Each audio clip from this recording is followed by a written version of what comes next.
বিয়ের ক্ষেত্রে নবী করিম সাল্লাল্লাহু আলাইহি সাল্লাম বলেছেন ফানজুর ইলাইহা, কাউকে বিয়ে করার জন্য সিদ্ধান্ত নিবা তাকে দেখে নাও। দেখে নিলে দুইটা লাভ নবীজি সাল্লাল্লাহু আলাইহি সাল্লাম বলে দিয়েছেন। এক, কারণ ওই মেয়ের মধ্যে কোনো ত্রুটি থাকতে পারে, চেহারা, ছবি, অন্য কিছুতে, যেটা তোমার পরে খারাপ লাগবে, আগে ভাগে দেখে নাও। একই কথা মেয়েও ছেলেকে দেখে নিবে।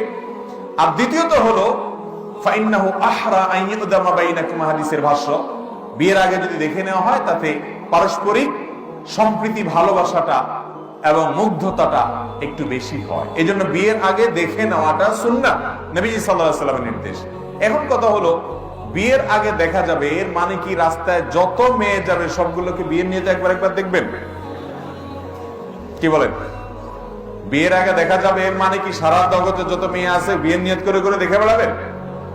বিয়ের আগে দেখবেন এর মানে হলো এই মেয়ের বায়োডাটা নিলেন, তার 14 গোষ্ঠী সব তথ্য নিলেন, সবকিছু জানলেন, সব বেটে বলে হইলো, পারিবারিক ভাবে এবং ব্যক্তিগত ভাবে সব বোঝাপড়া পছন্দ হলো, শিক্ষা দীক্ষা অন্যান্য সবকিছু মিলে গেছে। এখন আপনি ফাইনাল ডিসিশন নেবেন। ফাইনাল ডিসিশনের আগে আপনার মা যাবে, আপনার বোন যাবে, মহিলারা যাবে, তারা দেখে দেখে পছন্দ করছে।